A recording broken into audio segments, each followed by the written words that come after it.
So when we were hanging out, you told me about doing a dark retreat, and I think I've kind of heard of them, but like I've done some kind of short-term deprivation things, but a long-term dark retreat is something that is a whole nother level. So, like, tell me what it is that you're actually getting into. Yeah, well, so this idea started last year when I was here in Oregon, and I can't remember how, but it just kind of came into my field, like dark retreats, and I was like, what is that? Like it kind of intrigued me for two reasons. The first one is I've always been scared, and I think I have told myself this story many times, like I'm scared of the dark, or I'm scared to die alone. I think this was a big one, like to be alone. And obviously the dark, well, I think we are taught from a very early age, like the dark is the bad thing. So I think Everyone's scared of the dark. yeah, it's a preconceived Yes. thing. And well, I was like, I think it would be interesting to merge the two experiences, like darkness and solitude, and see what comes out. So last year actually this year, in the beginning of this year, I did a silent retreat in Peru, and that was something. But I knew this was just pushing kind of the extra, I don't even know. You gotta keep pushing it. Right. I mean, it's interesting, like to have a trepidation or some fear going into something, Sure. like knowingly, Yeah. and then leaning into that. Yeah.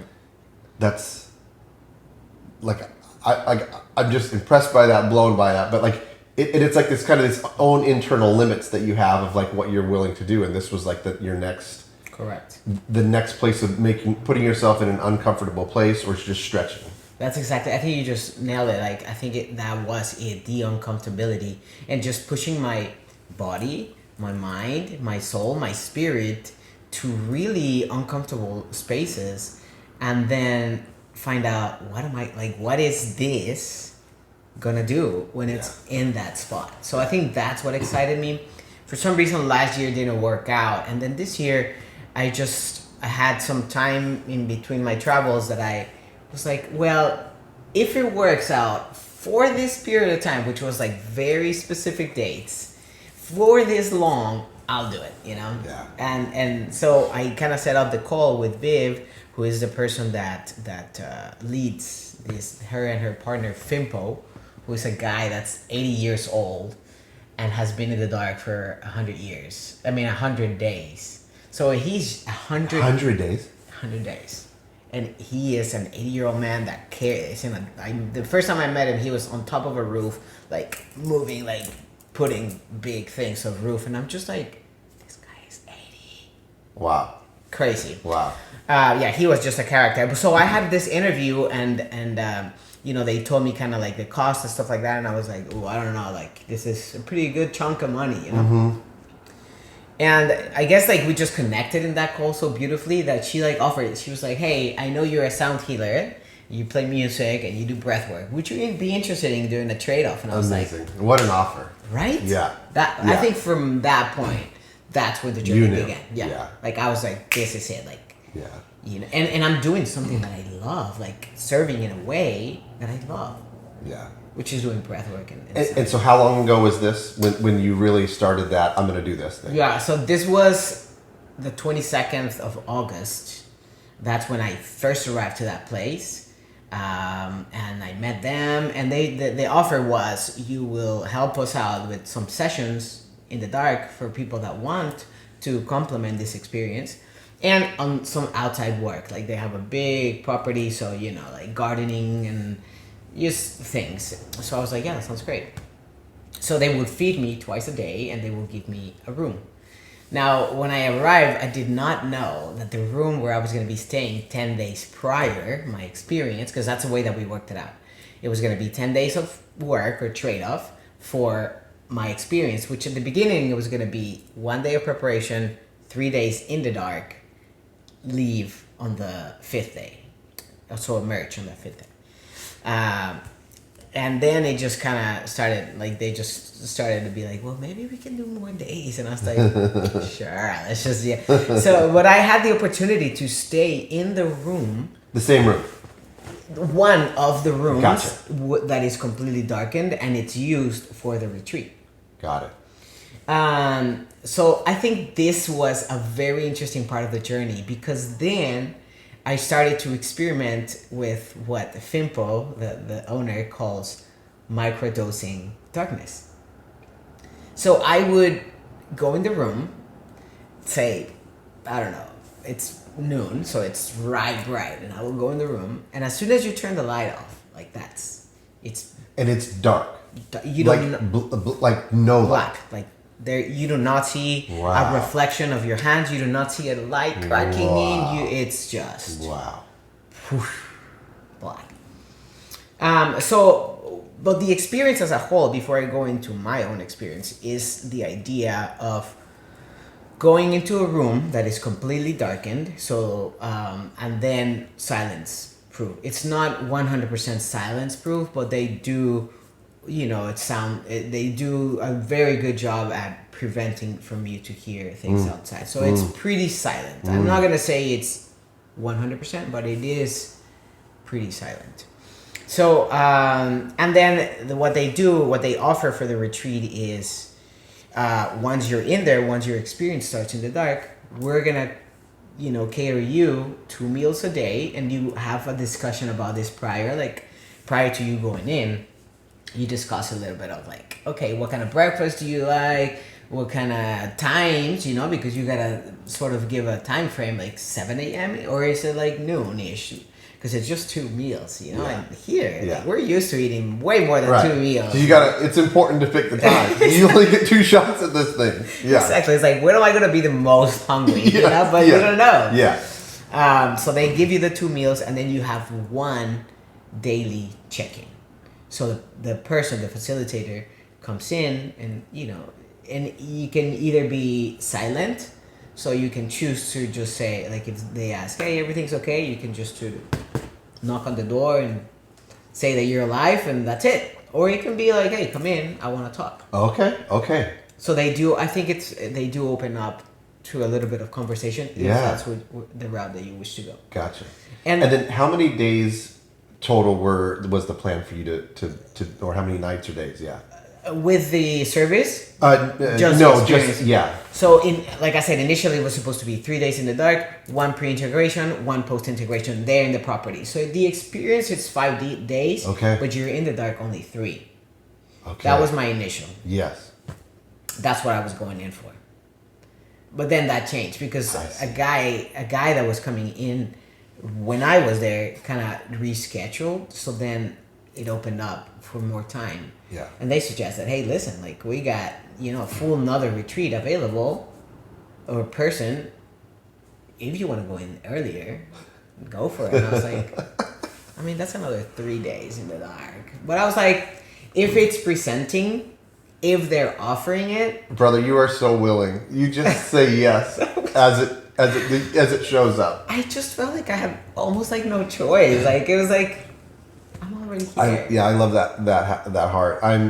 I would imagine, certainly for me, and I think probably a lot of people that are listening right now, like solitude and darkness. Mm-hmm. If we even imagine it of like an hour of doing that in our society that's just demanding so much of our energy and attention, and so many our senses and dopamine hits all the time. So I think the idea of just sitting for an hour in solitude and darkness is a lot for many. So for sure. I'm excited to hear, because I think days on end of this, I think for me and I think many people listening, that's unfathomable. Like that is another level that I think most won't encounter. So I'm just so excited to hear, like, and so glad that you're willing to share this, because I think very few people, like, it takes a lot of courage to do what you did. Yeah. That's a lot of courage. Yeah. I don't know. I always have felt like when I have this hunch, this something that's calling me and it's like, do it. I'm not gonna say I wasn't dead scared. Like, Yeah. you know, just driving up there, I could feel my stomach just like, you know. And even the day before, I got like my stomach even got like, you know, I was getting nauseated, and so your body knows like you're about to It do knows. it. Like It it's knows. no. So there was a lot of nervousness, but I think that is what kept me motivated. Just knowing like my body is reacting to this, there must be something that's gonna happen. Like this is Like the work began, Right. even before it. Yes. In preparation for Yes. it. Yeah. And I think I just got very lucky with the fact that I got to experience a little bit of before. So I think, you know, even me meeting these people, eating dinner with them, eating breakfast with them, picking up the garden food that you're gonna about to eat. Yeah. So I was able to kind of see the behind the scenes before I even got in there, which I think in a way for me it made the experience just so much richer because I knew where that thing that I was eating was coming from. Okay. You know, I knew Yeah. that she picked it. So like I could sense other things, and the fact that I was already in the dark room and I would turn the lights off noon, and then it's like black, and then I kind of started to get the feeling of what is this, you know? Yeah. How So is the this? microdosing of it really served you in it. Yes, Yeah. I don't know if I was to do it all over again, I don't know if I would have done the microdosing, just because I do feel that it wasn't like once it happened, it wasn't like boom, I don't know what's gonna happen. I Yeah. think in a way I kind of cheated a little bit of like, ooh, let me see what this is about. But I was just so excited to feel that. I was like, I don't think I can pass on this opportunity. Yeah. So yes, well, it was cool. Okay, so I guess maybe you could take it like either day by day or just Sure. kind of event by event. I would imagine when I say like day by day, like a day for you was different than what a traditional day would be. So I guess maybe start with like I guess from that moment of kind of turning those lights off and saying, okay, here I am. I'm going to Yeah. be here for the next 5 or 6 days. Sure. What take us kind of from there? Yeah, so I wanted to say goodbye to light on a different way. Normally, like people, you know, they say 1, 2, 3, lights off, and then that's it. You cut off. But the way that I wanted to do it was I wanted to build a fire. So they had a spot where you can actually build a fire. So I wanted to build a fire, do a little fire bomb, and sit there in the fire for a little bit. Just kind of, you know, talk a little bit to the fire, and in hopes that whatever I go in there, and I truly believe this, that fire has the energy, the power to transmute, you know, things. So I kind of just had a little conversation with fire, like, hey, you know, bring that light with me, and whatever needs to be transmuted, whatever, just please help me out there, you know. So I kind of had a little ceremony with the fire there. But I love that this is a real light. Yeah. Yes, This is Earth's a natural light. Correct. That you got to usher you into Yes. it, not an artificial Exactly. switch. And that's how I did it. Like I wanted to watch the fire go out by itself naturally until the last thing is, and it's just ashes. This is beautiful. Right? This is beautiful. Already. It was just so special, so ceremonial to say goodbye to light. Like Like a sacred goodbye to light. yeah. Yeah. So then that fire went out, and I just slowly walked back into my room, and I asked the people there, like, by the time I get back, can you please have everything off? So they made sure that I had everything off, and they give you this little blindfold that once you put it on, it's like, even if you have like flashlights right here, you can't see anything. Okay. So I had my thing there. So after the fire went out, I just kind of say thank you, and took a last nice little breath and put the mask on, and I asked them, like, walk me to the room. Yeah. So they did walk me to the room. Yeah. Left me there, and then took the mask, and that was it. Amazing.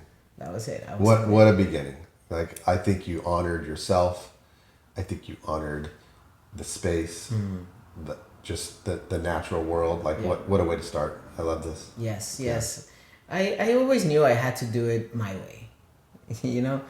For me, just turning the lights off just seemed normal, and I don't think I have anything normal about myself. Well, how I've really gotten to know you is like you're quite intentional in everything you do. Yes. And of course you'd be intentional in this. Yes. Yeah. Yes. Okay. All right. So you're in the room. So now. lights off. Yeah. And this was at night. Like I think it was after dinner on the 30th.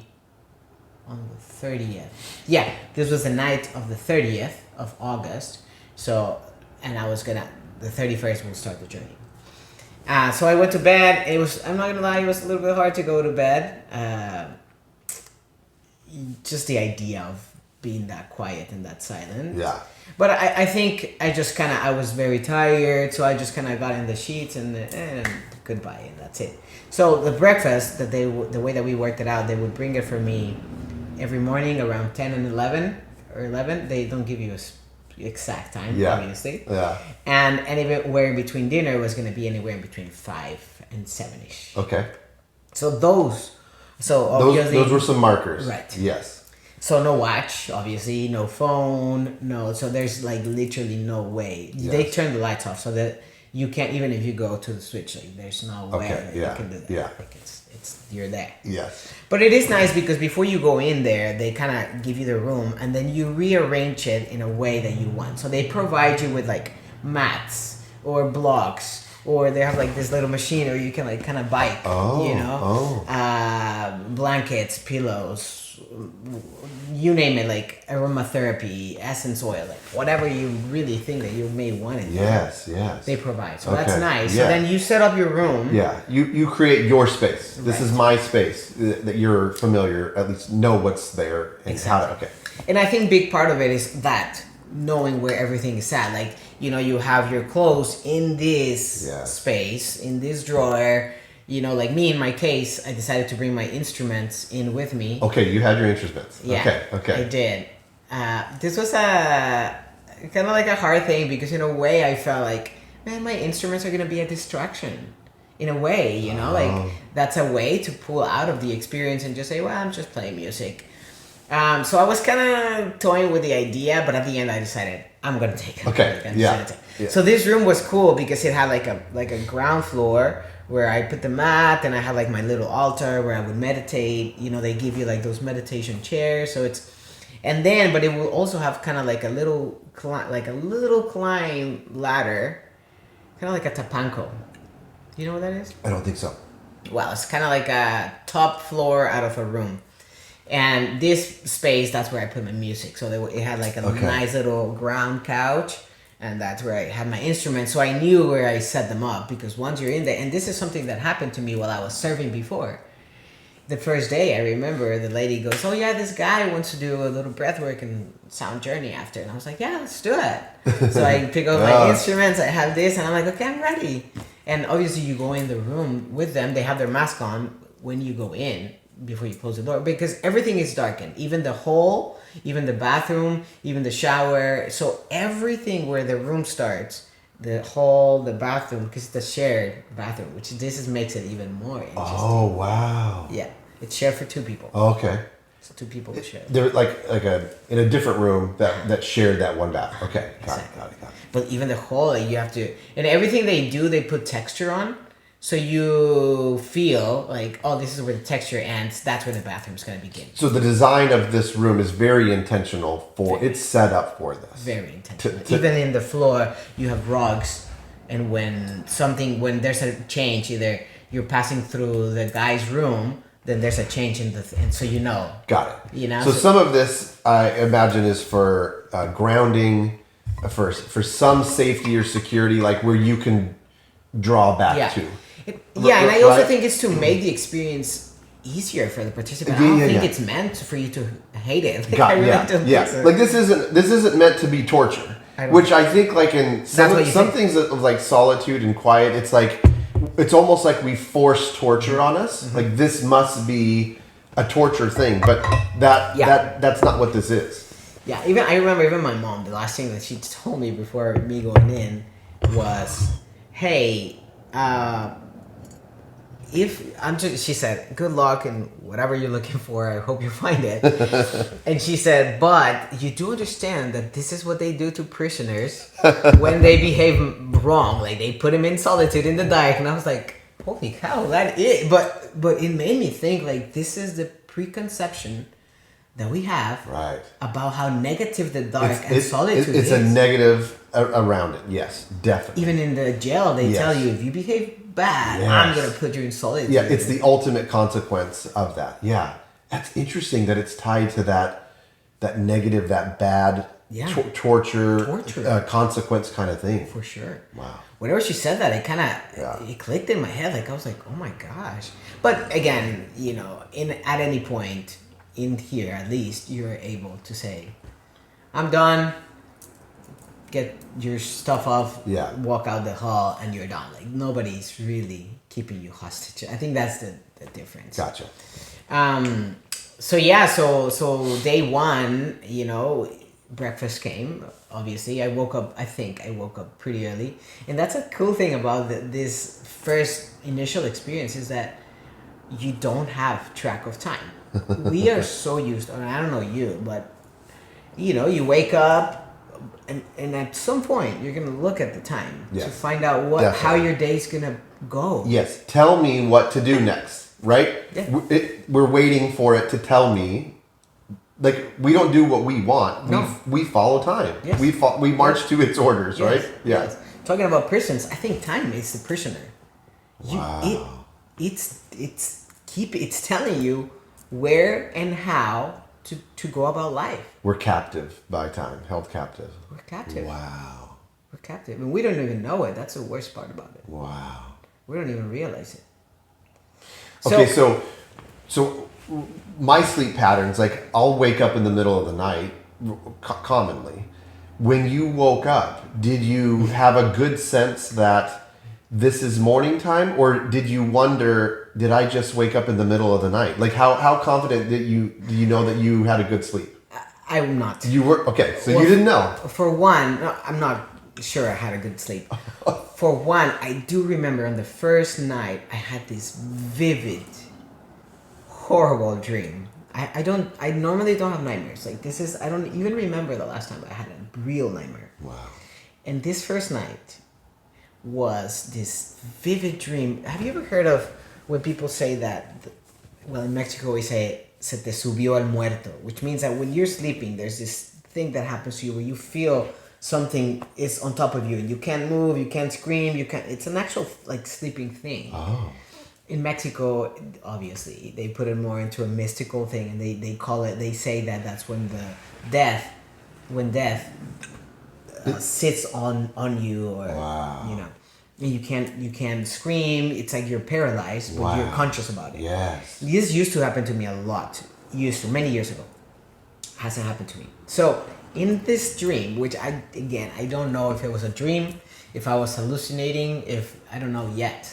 It's not clear for me that I was sleeping for sure. So at this point, early on, this first night of dreaming, or like you're not sure. I'm not sure. I woke up, and obviously you open your eyes, and it's like, oh, I'm in the dark. Like it kind of takes for me. It took a second to understand. I'm opening my eyes, but I'm still not seeing anything. Wow. That it's a trip to your head. Oh, it's gotta be. It's a trip. So opening the eyes and then realizing, oh my God, that dream. Did I dream? Did I have that sensation, or was it in my dream that I had that sensation? Wow. So in that sensation, once in the dream, or what I think was a dream, I was able to kind of break free from it. I remember I was in a house where I used to live with my dad but many years ago. And I remember we were in that house, and I went out and I ran to my dad's room, and I was like gonna tell him, like, Dad, you have no idea what happened to me. Like, the ghost just got on top of me. And when I got into his room, he was like levitating, just like vertically. Like, and and there was something holding him from here. Like I could see like a string or something. And my dad passed in 2022. So just seeing him like that, and like I remember even his eyes were like white, like he was in some kind of trance happening, and I was like, Dad, talking to him, and there was just nothing until like I pulled him, and then he kind of came into consciousness. And I was like, Dad, you were just levitating. Like, what were you doing? Wow. And he was like, what? No, this is not what was happening. So this dream was the first thing that I woke up to. So then I had never felt the night before. I never felt fear or unsafe or presence or the dark aspect of the dark that we're used to. Like as soon as you turn the lights off, the ghosts are gonna come out and get you. I did not feel that until this moment. Wow. Because you don't know what is in that corner or right next to your bed. Wild. Wild. So you kind of got in your head. I did. Yeah. I started to feel fear. Feel it. Whew. And, just like not being able to recognize what's going on. And even if you reach, because you can't even see your hands, So, wow. So then that was my beginning. I was like, hey, chill out. Day one, like, come on, man. You got this. Like, and then I started to kind of change my train of thoughts. Like, just literally like that. Like, I was like, all right, that happened. It's not happening right now. Like, I'm just going to... So I just made, like, a conscious decision to say, I'm not going to think about that. I'm going to think about other things. And I think this is the first thing that, from that whole experience, I can take. Just the ability that our bodies have to adapt to a situation with the right mindset blew my mind. This is underrated. It is so underrated how quickly your body's like, oh yeah, you're right. Yeah, like, this is just a diet. Like, okay, let's go. What's next? Like, I'm okay. You're right. And I could feel, because in there you even feel your heartbeat. You hear it, man. Like, wow. You hear the change in your body, in your mind. You hear it. So I would feel when I was in fear, my heartbeat. Boom, boom, boom, boom, boom, boom, boom, boom, boom, boom, boom, boom, boom, boom. I could feel it. Wow. And when those thoughts change, I could feel, boom, boom, slowing down. So it wasn't something that somebody was telling me. I was feeling it in my body. What you're describing is I'm just struck by the intimacy that you started to feel in your body. So soon too, right? Wow. So soon. I had one of the biggest DMT experience that I've ever had in there. And this was in the microdosing. In the microdosing. One day, I was playing around with darkness, Yes. Seeing what this is. Okay. Yeah. So tell us what a DMT experience looks like in that setting. Well, for me, I've done like plant medicine before, so I'm aware of kind of what the DMT looks like. Yes. For me, at least, yes. I recognize it. Yes. And so I was there, closed my eyes. I was beginning to meditate, so I started to get into this meditation stage, and then I remember perfectly. It was just like a light, and then I was like, "Oh, let's just go like dark, light. I'm gonna go to the light." And I remember walking to it, and then it was just like, boom! Like I enter somewhere, and it was full DMT. So what that looks like is mandalas, fractals, in spirals. Okay, so you're in the dark. I'm in the dark. But these are real These are visuals that are undeniable. Undeniable. Wow. Undeniable. Wow. And it's not just like I maybe saw some colors. These aren't subtle. Like full blown. Like, and the crazy thing is, like, everywhere I would turn, they would come with me, and if I looked down, it was there, and if I looked up, it was. And I remember for this, I had my eyes closed. I had my eyes closed because I was meditating, and it became very intense. Like, I'm talking about, like, very intense, very vivid, very close, very intense. I could start to feel my heart pumping, boom, boom, boom, boom, boom, boom, boom, boom, like something's, happening. And so unconsciously, my mind is thinking, well, just open your eyes. Like, normally when I'm out here, if I'm in one of those journeys, when I open my eyes, you kind of see the world again, and it's like, oh, okay, well, it just kind of mellows down. Well, subconsciously, I was like, well, I'm just going to open my eyes. So I'm in the dark, yes, and then I'm like this, and I open, and when I open, it's tripled. It changed? Everything tripled. The visions, the colors, it was just like full blown. I was like, oh my God, how do I get out of this? And then fear took over me. Because it must have been overwhelming. It was beyond overwhelming. Yeah, yeah. Especially thinking, this is how it's gonna be for 144 hours. No way. I'm gonna lose it. Yeah. I'm gonna lose it. Yeah. So fear really, I had to crawl literally, and like reach the light and turn it on because it was so freaky, So intense. so intense. Wow.